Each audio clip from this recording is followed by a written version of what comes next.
Hello, I'm George Alexander, and welcome to Legends of American Martial Arts. The martial arts arrived in America nearly 50 years ago, and we now have our own martial arts history and traditions here. In fact, the martial arts have flourished here and are indeed a great success story. In America, we practice martial arts as a means of sports competition, for physical fitness, and for self-defense. In fact, the law enforcement community has adopted certain martial arts techniques as part of its defensive tactics program.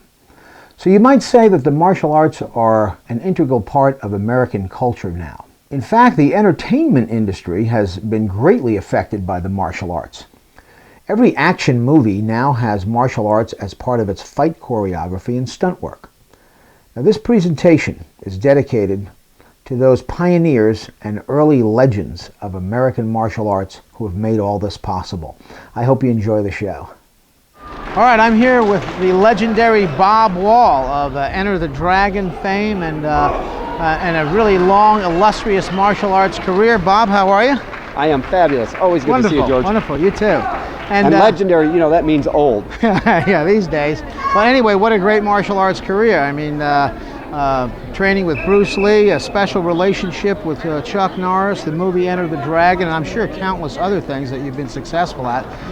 It almost seems kind of trite to ask you some of these questions, but the first question I usually ask everybody is, how did you get started in the martial arts? I had an uncle that was in the military, and he had studied karate, and it was exciting to me hearing about the bricks and the boards and all this stuff, and so I started reading about it. And then what really turned me on was that the martial arts masters got so tough they didn't have to fight anybody. And I thought that's kind of astounding. I kind of astounded a little skinny, weak kid. And so that's how I started. But where I lived in a farm town in Turlock, California, a little farm town in San Joaquin Valley, no martial arts, so I wrestled. Wow, okay. Then I started boxing, but all the time I wanted to do karate. Then I won a wrestling scholarship from high school. I moved back to San Jose, California, and I met a judo player there. And so he just turned me upside down, and every which way was loose. So I made my black belt in judo first back in 1959, and then, but I kept looking for karate, And finally, that was scarce back then.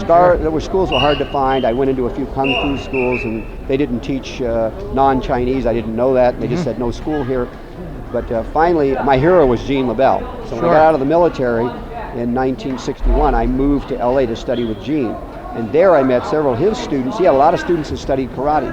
I started training with Al Thomas, made my black belt with him, and then I met Joe Louis, made my black belt with him in Shorin-ryu. And then I met Chuck Norris, wound up making my black belt with him, and then wound up training with the Machados and made my black belt in jiu-jitsu. So I got started, you know, always looking for karate. But let me ask you this: how did everybody knows you for Enter the Dragon, Ohara, that really evil guy and stuff? How did you get hooked up with that? How did that work out? Well, I actually met Bruce Lee with Bob Osmond, who's here today. And Bob and I had gone down to a kung fu demonstration at a restaurant in Chinatown in 1963. And guy gave a little demo. I kind of embarrassed him, and as a demo, Bruce Lee came over. Bob and I thought we were going to have to fight our way out of the place, and I thought, well, I'll clock this strong-looking Chinese guy, Bruce. He stuck his hand out and he said, "I'm Bruce Lee." So that was the funniest thing I've seen. We stood outside and talked for hours, and that's how we met. Wow! And then from there, it just escalated where you worked with Bruce Lee, and we started training together. I introduced him to a lot of the martial artists like Gene LaBelle and so on. They were all my instructors and people I trained with, Joe Louis, Chuck Norris, and so on. And I just fell in love with Bruce. He was not only a fabulous martial artist, which the screen knows, the public knows, but he was a great guy to hang with. He was fun, he was funny, and he was my first Asian friend. And I love Bruce. I'm sorry he's gone, but I always tell people I was glad he was here while he was here. But it was just fortunate for me. I was in the right place at the right time. I've had a blessed career. And the fact is, because I was a professional fighter, he wanted to hit you hard, and he hit you hard. And nobody wanted to get hit hard. And the stuntmen sure didn't want to get hit by him. And so that's how I wound up. A job. Yeah. So I wound up making 3 films, getting the crap beat out of me by Bruce. Okay, wonderful.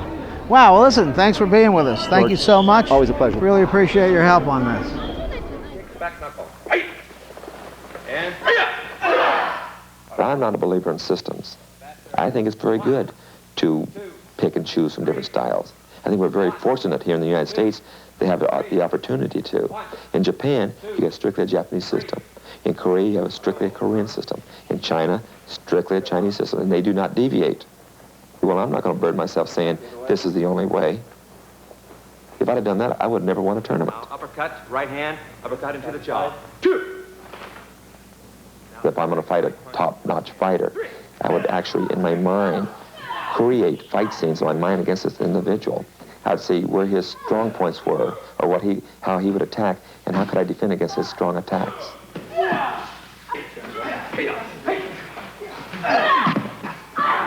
Then I would say, well, what are his weak points? What can I do to penetrate that defense? So when I got into the ring with this man, I'd fought him many, many times. Have a good relax. Ready? Fight! Fight! You have to have a base to build from. You just can't go in there and start having them kick and punch. We first start teaching students how to block, how to ward off an attack, ward off a kick at you, or a punch at you, or an attack down the head with a club, or whatever the case may be. Maybe the katas do not teach you how to fight, but it teaches you balance, it teaches you coordination, it develops your power. So katas have a very integral part of training. 3. People that are very, very proficient walk a certain way. They have this kind of a walk I think that people can really, that a guy who's going to start trouble with avoids. Guys who are going to start trouble really analyze the guy they're going to jump on. They're looking at him and trying to figure out, can this guy do anything or whatever. And people that are very, very proficient can kind of have a move, I think, or a feeling that just avoids it. You can never be the biggest guy on the block. I don't care how good you are at any age. There's always somebody better than you. I don't care how good you are. You know, when you say, well, I'm better than anybody else, that's fine. What happens if they shoot your head off? What you're trying to accomplish in this whole thing is to be able to walk down that block without having to worry about being attacked. If you are attacked, then handle it to the best of your knowledge. But if you're not attacked, then keep right on walking.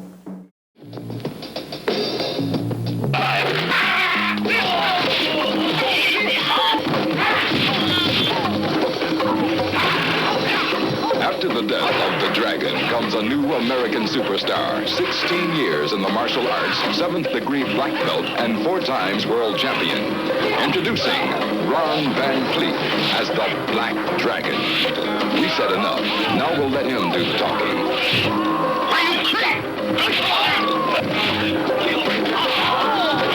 The Black Dragon. Rougher, tougher, and stronger than anything you've seen before.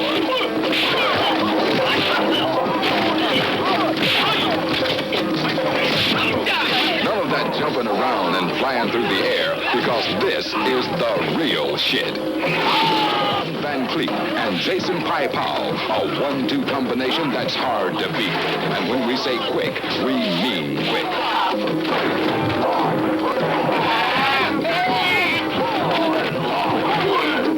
The Black Dragon. Big mothers are his specialty.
Fantasy, let's turn to reality.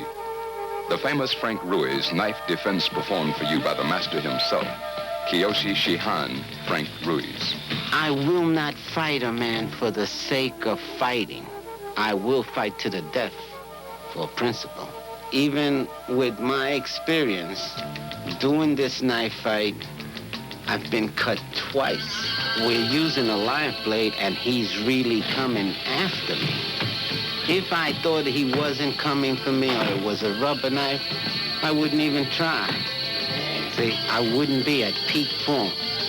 And the only way you can operate at peak form is to have it for real. Alex +1 Sternberg, 5th degree black belt, performs the Impi Kata of Shotokan Karate.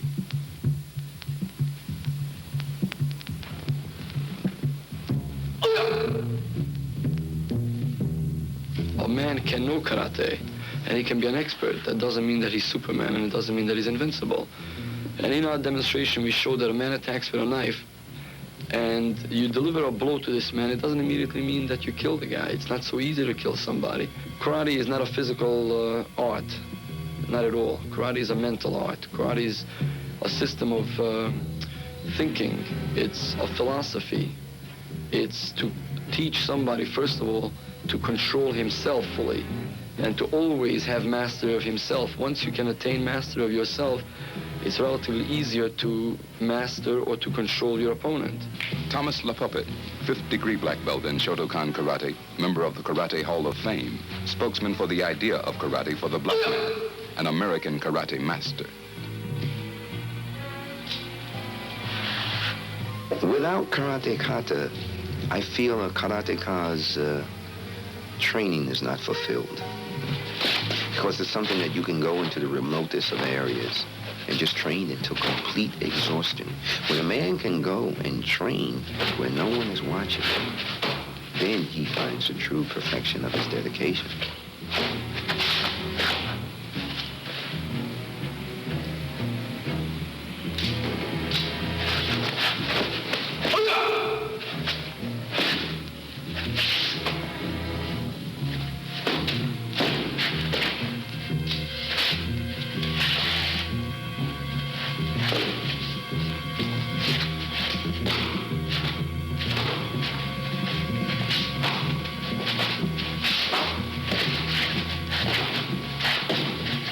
Senseis LaPuppet and Sternberg, old friends, close friends.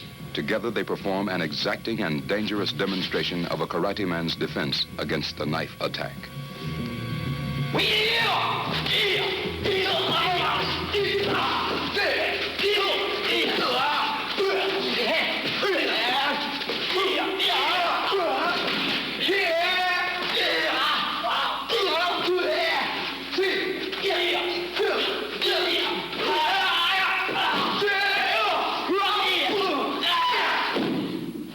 have a special guest with us. I'd like to introduce Sensei Chuck Merriman to you. Sensei, how are you? I'm fine, George. Good to see you. Yes. So, looking forward to the trip? Oh, absolutely, as always. I feel like Okinawa is my second home, and it's, whenever I go, it's always like going back home again.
These are the warriors who became legends.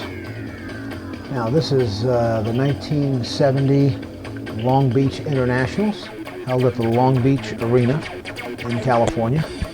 You can see some of the fighters. In the white gi is Jim Bottoms. then people judging like Alan Steen is the head judge. Over in the corner is Pat Worley, another fighter from the era. You'll see Alan Steen with those distinctive bell-bottom pants on, striped pants.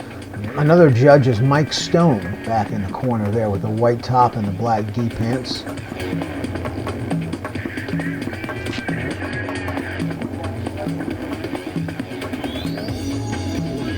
As you can see from this classic footage, no safety gear. Here's Bob Wall on the left. Bob Wall is one of Chuck Norris's black belts, you can tell by the gi. Actually, he was a very good fighter, as you'll see in some other fights coming up in this footage. There's a back fist by Bob. Actually, there's a great reverse punch coming up here, too.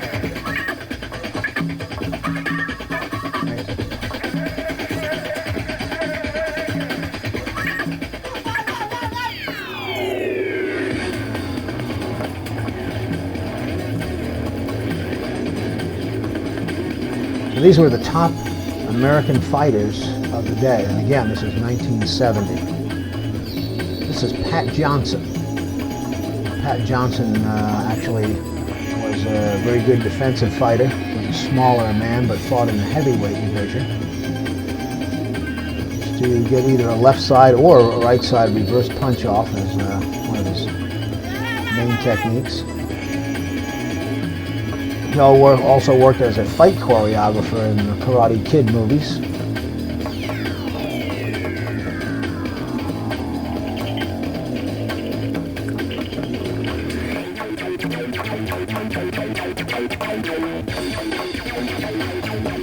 Yeah, in addition to the Karate Kid movies, he also was the fight choreographer in the Ninja Turtle movies as well.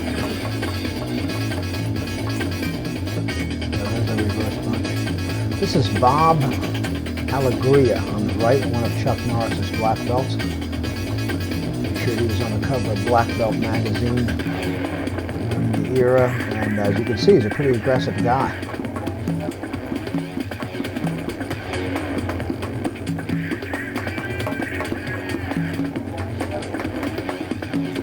This is Steve Sanders, the founder of the BKF, or Black Karate Federation. He's fighting Louis Delgado from New York City. Louis was really quite the fighter in any arena.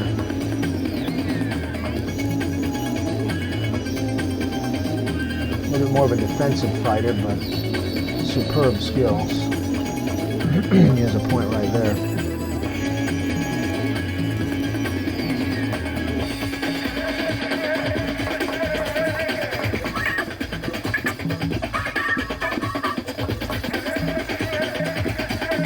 This is Jim Kelly on the right.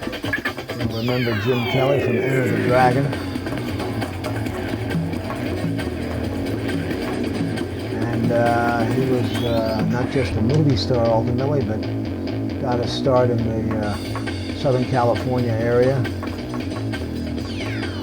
And was a good tournament fighter, good athlete. In fact, in this classic footage, you're going to see all of these people were excellent athletes.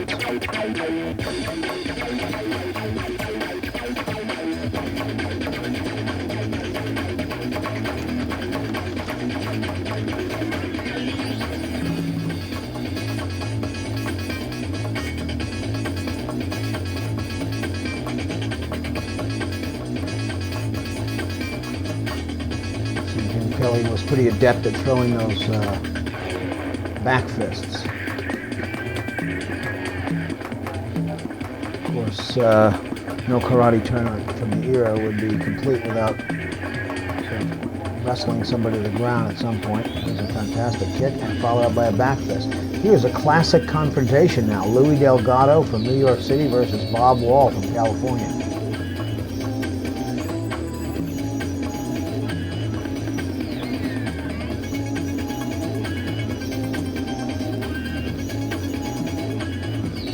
Again, these are the top American fighters. Louis was somewhat defensive. He had a dropping side kick, which was kind of a technique unique to the era. And apparently he could score with it. We'll see one of those coming up here before too long.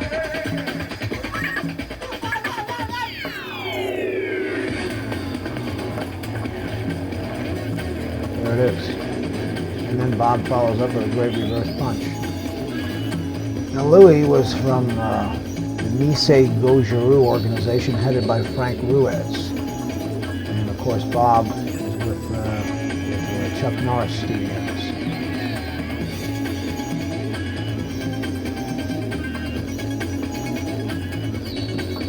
This is Tom Kelly on the left, Kempo man, and he was a pretty good sized guy too. He's fighting Vic Guerrero.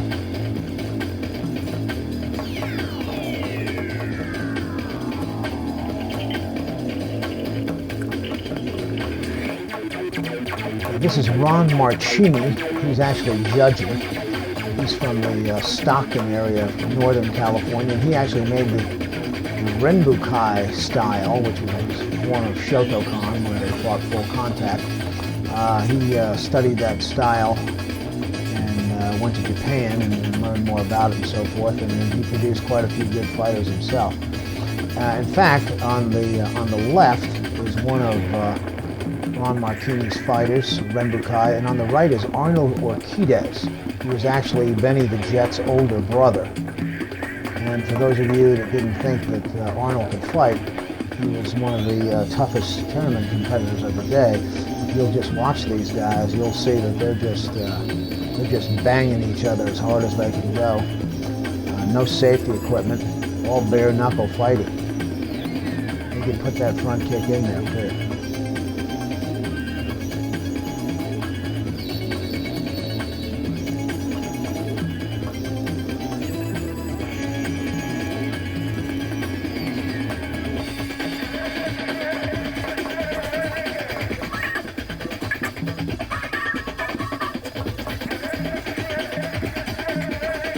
These guys are just totally aggressive. You'll see a superb roundhouse kick coming up here by Arnold.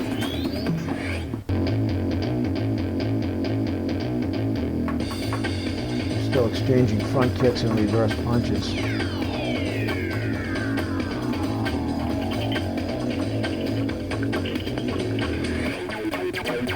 Face contact there. Didn't seem to slow him down, and either right back at it.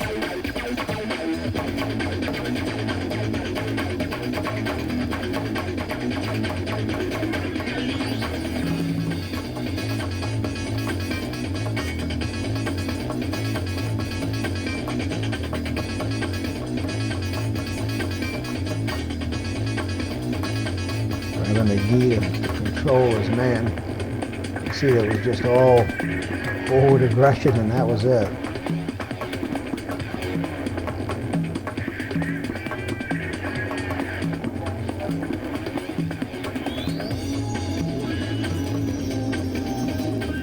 There's that round kick right in the head, perfect.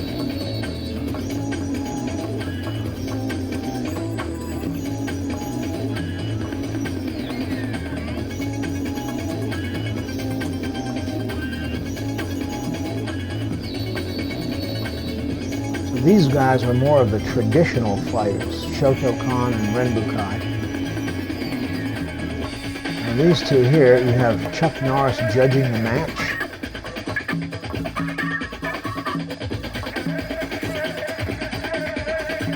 Actually, that's Harold Gross on the right. That's who that is. And then Byung Yu, the fighter on the left.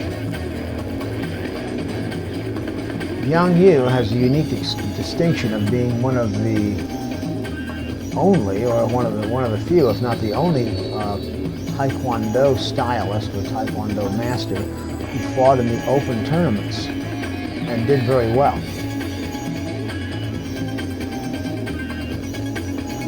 Again, you'll see they're sort of a defensive fighter, and he used the back fist in some of his kicks successfully. Steve Armstrong on his knees in the middle there. He's also helping judge the match. Seems strange to see Chuck Norris judging a tournament, but again, remember, this was before he became famous as a movie star.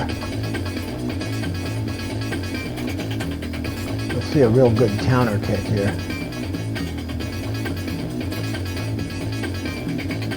Delivered by Byung Yu. That's coming up. There it is, right there.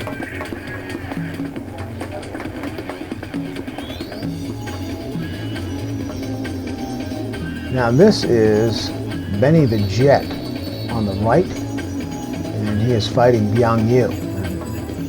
And Benny is Arnold's older brother, and of course after this, Benny got into kickboxing and had an incredible record as a kickboxer. An excellent kick.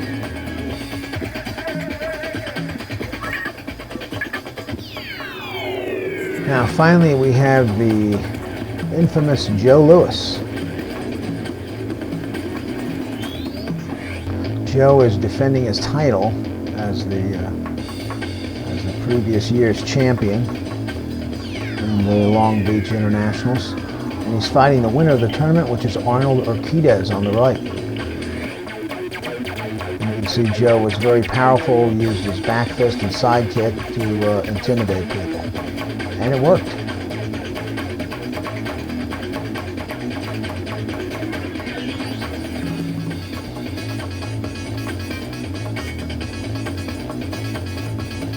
Joe was definitely one of the top fighters of the era, no question about it. And then later went on to be the world kickboxing champion.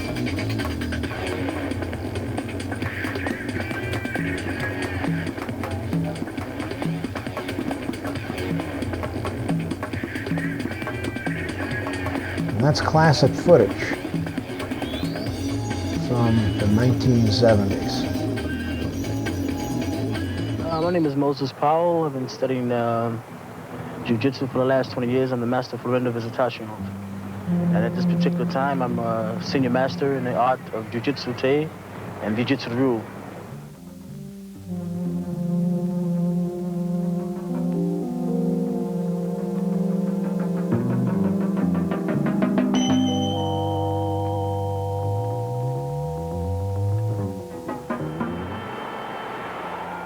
You can't take a man and tell him he must be rigid when he flows, you know, like a stream.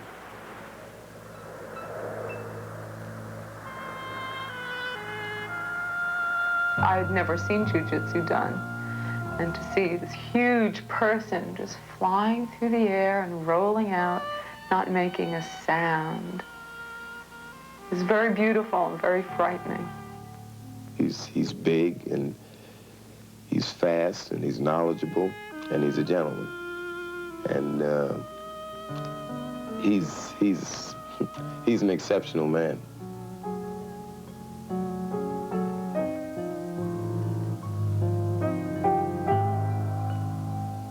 My type of rollouts are not like you might take it, like it just looks beautiful, but it's a very dangerous thing because if I can attack with those, then it's something else, you know.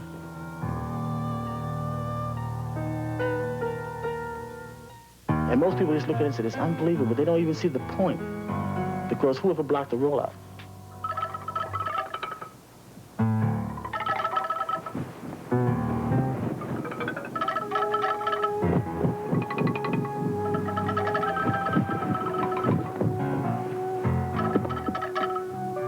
Movement, you know, movement, being where you're supposed to be at the right time. It's timing.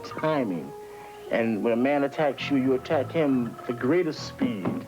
But always keep him on balance because you think that he's really getting over, but you're coming in also. See, when a man drives towards you and you move back, you take away strength.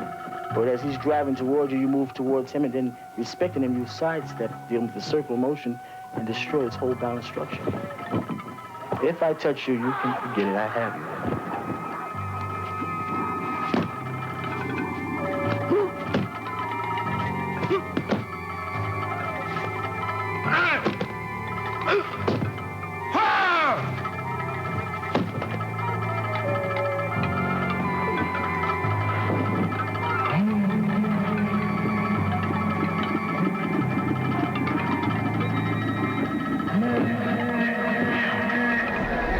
I'm here with Sensei Fumio Demura, a man of great legend in the martial arts. Has done countless demonstrations around the world, and really is just truly a legend in the world of karate. Sensei, how are you? Oh, thank you very much. All right. Fine, yeah. Thank you for being here with us today. Oh, thank and, you. Thank you for just letting us do this interview. It's almost confusing where to start to ask you, but I mean, you've had such a background, been so involved in terms of making movies, doing books, teaching karate to people, and so forth. Tell us a little bit first, I guess, about your background. I know you studied in Japan with Ryusho Sakagami Sensei and others. Could you tell us just a little bit about that? Well, I studied karate for Historical Karate by Mr. Ryusho Sakagami. And also I studied Kendo and Iaido by Taizaburo Nakamura Sensei, which he made a video called Budo. Yes, sure. And then I was 1961, first time all Shodokan Gojuri Wadoryu Shitoryu together had a tournament. I won first place of Kumite. Wow.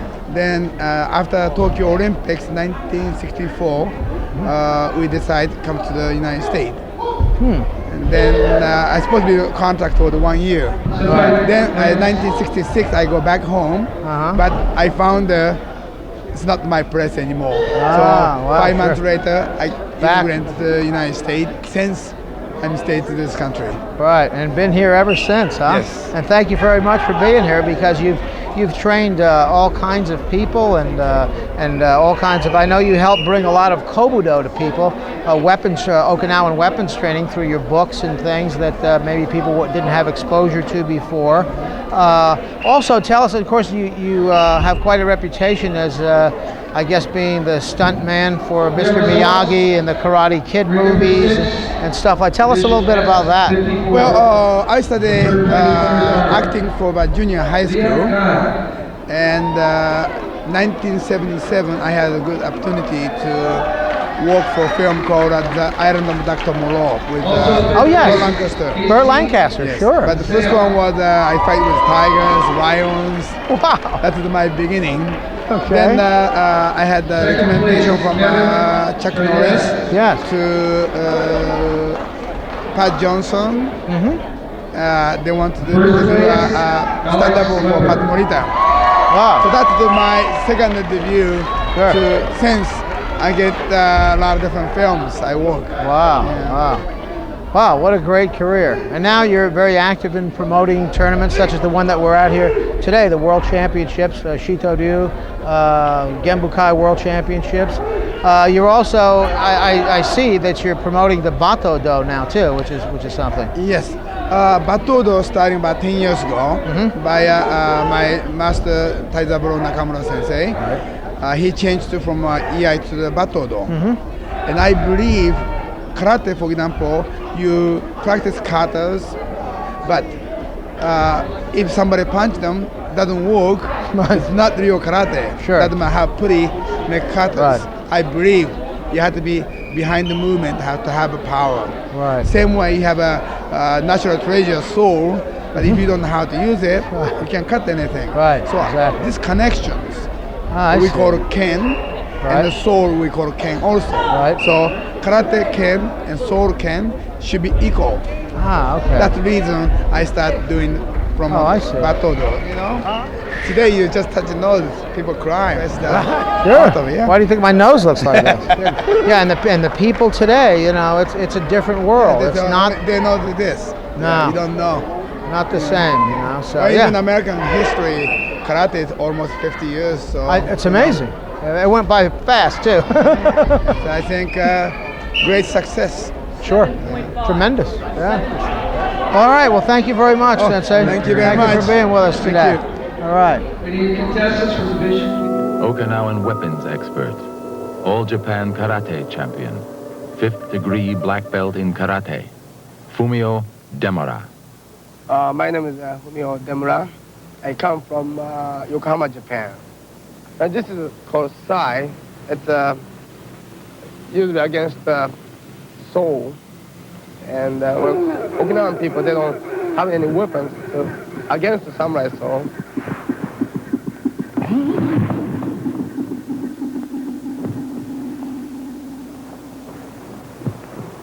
This is like my extension hand. You know, if you want to block, you can block, and if you want to strike, and get a more extension part. You have to practice every day to give you coordination right now.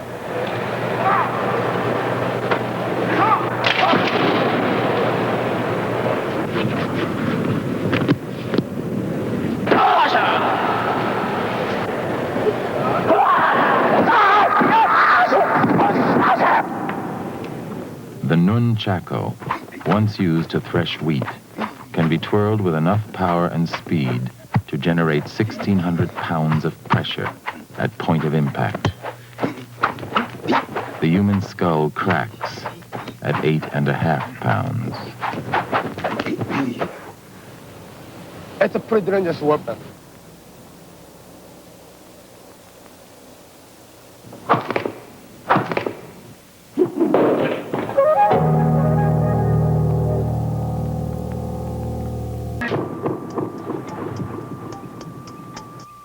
Well, I was mugged. Well, there was an attempted mugging, I'll put it that way. I walked into an elevator. I'd just gotten out of the Marine Corps. And I thought I was Superman anyway, you know. And I walked into the elevator, and this guy stood there, and he said, "Oh, that's a nice watch you have in the ring, you know." And he pulls out this knife, and he tells me to take it off. So one thing led to another, and he went to the hospital, and I went home.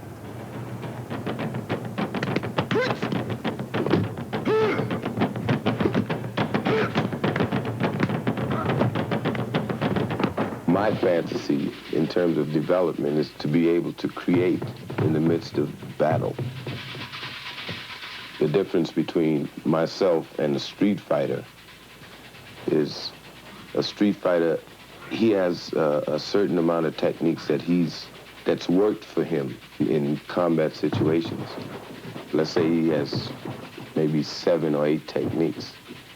Now, because I have, say, 20 katas, I have the opportunity to take from each of these katas and interchange techniques and create techniques in the midst of a fight. Once the street fighter runs the limit of his technique, he has to repeat himself. I don't.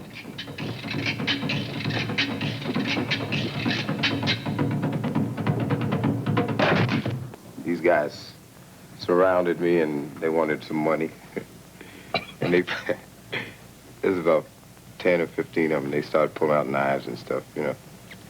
And I told the guy nearest to me, I told him, I said, you know, the first one I'm going to kill is you. And they just made a little hole, and I walked away. My philosophy about defense is that you can call me anything you like. You can say anything you like. You can curse my mother, my father, call me a faggot, whatever you choose to do. But the moment you put your hands on me, I'm going to hurt you, man. Guaranteed.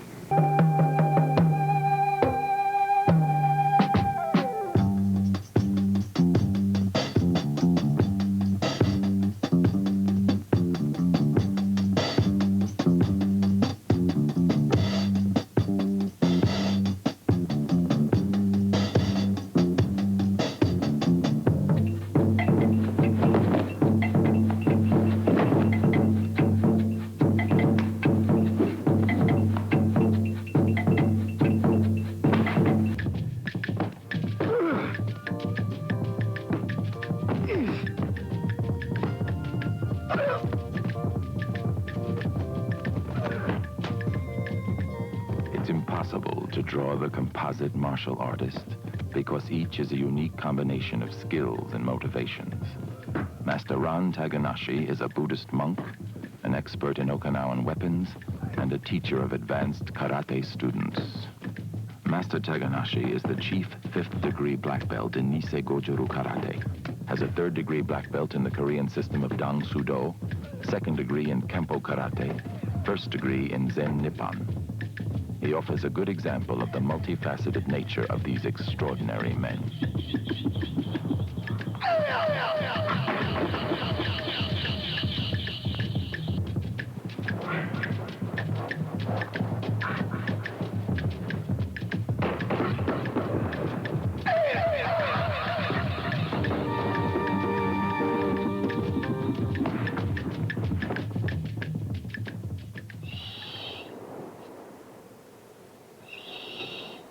people forget that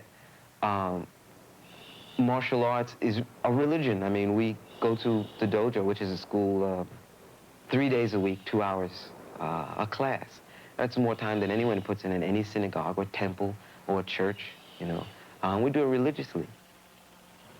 Spiritual aspect of martial arts is the whole thing of martial arts. Karate is an aspect of Buddhism to me. It's just a physical aspect. I'm sort of a doorman, a physical doorman to a spiritual enlightenment. So in training, there is an enlightenment, a physical enlightenment about self.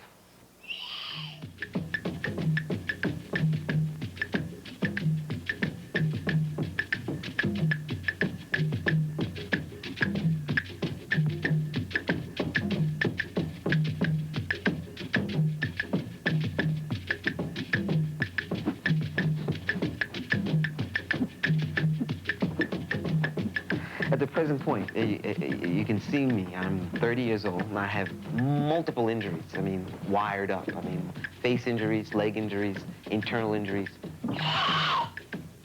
I feel that I'm functioning, and I can teach. I fight right now. If I have 30 students to 5 students to 80 students, once a month I fight the entire class all together and one at a time. I feel when I get older, because of the age, it will be easier for me to do, and I won't have to use as much strength. I'll rely on technique and the knowledge that I've learned during that time. This man looks easy. 5 feet tall, 65 years old, a born victim.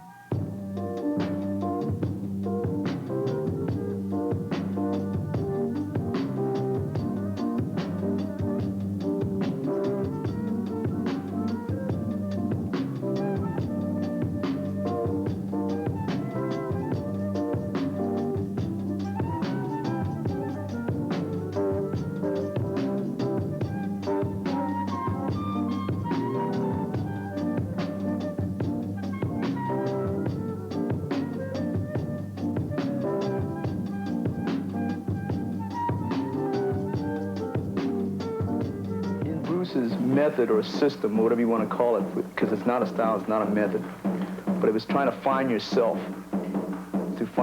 physically and mentally and emotionally and spiritually. In other words, the totality of the person. I found his art easier to express because I wasn't confined to move a certain way, or I wasn't confined to being a certain horse. I wasn't confined to use a certain block. The opponent was my technique. He used to say, respond like an echo, adapt like a shadow. Bruce taught us to appreciate all systems, but not to be bound by a system.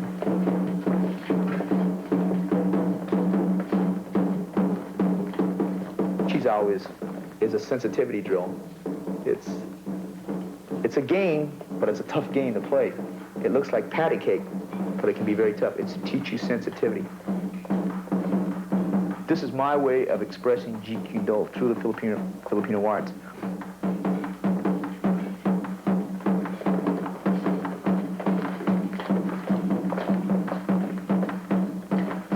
He once told me this, if I can relate this. He says, you're Filipino, Dan, but don't make the mistake of embracing everything that's Filipino. He said, then you'll miss the whole universe.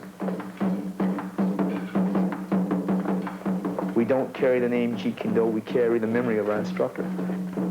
Just as one of my students, who's a writer, says, he told me to forget Bruce Lee so that Bruce Lee can be remembered. We got to go on. Bruce is dead now. We have to find our own goal. Master George Alexander, President of the International Shorin-Ryu Karate Kobudo Federation and Vice President of the World Union of Martial Arts Federations. He began his training in 1964 while serving in the United States Marine Corps. His Marine Corps assignments enabled him to journey to the Orient, including mainland Japan, Okinawa, and Southeast Asia. He quickly earned a reputation as a rugged fighter in the Marine Corps. A decorated veteran, he served as a team leader with the U.S. Marines' 3rd Force Reconnaissance Company in Vietnam in 1967 and 1968. Since then, he has become a uniquely qualified and popular instructor with international teaching credentials and experience.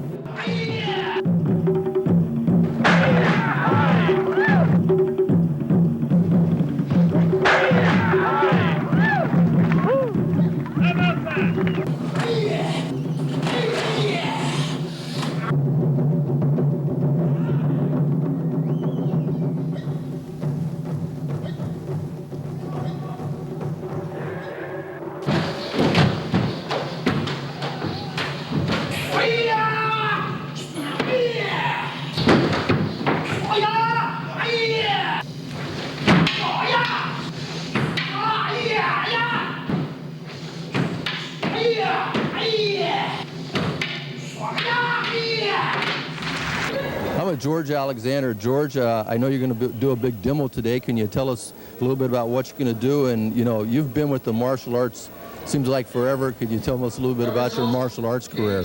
Sure, I'd be happy to. The demonstration I'm going to do today consists of a kata, or a form, and then also we're going to demonstrate the application or bunkai, the movements from it, and how it all works.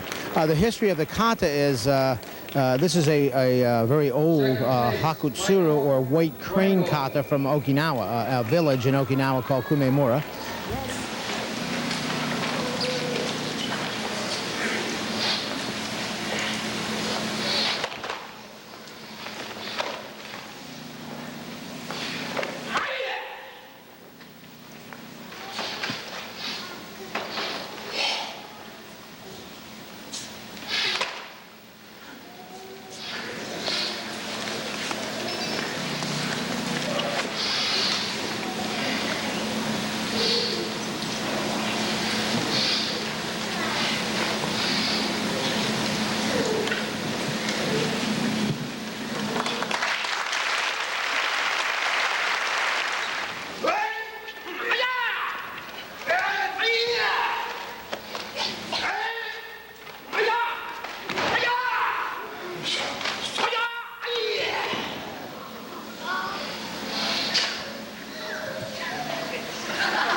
This is karate, the worldwide sport. Almost there.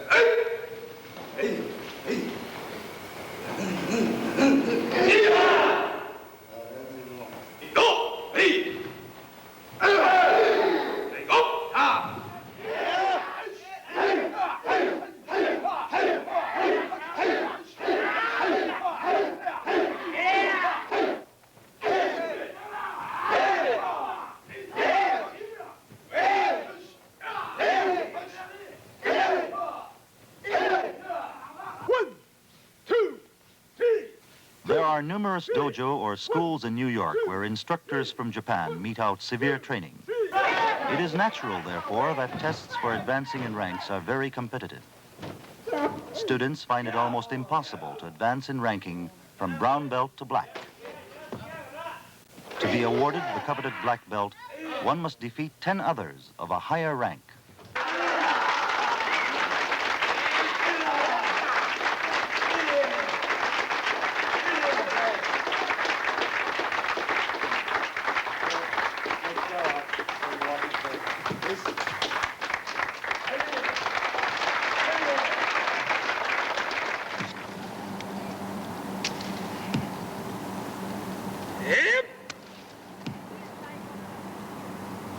An extreme technique of karate, handed down from the warrior society, a technique which seems to exceed human capability, is the stopping of a sword attack barehanded. Yeah.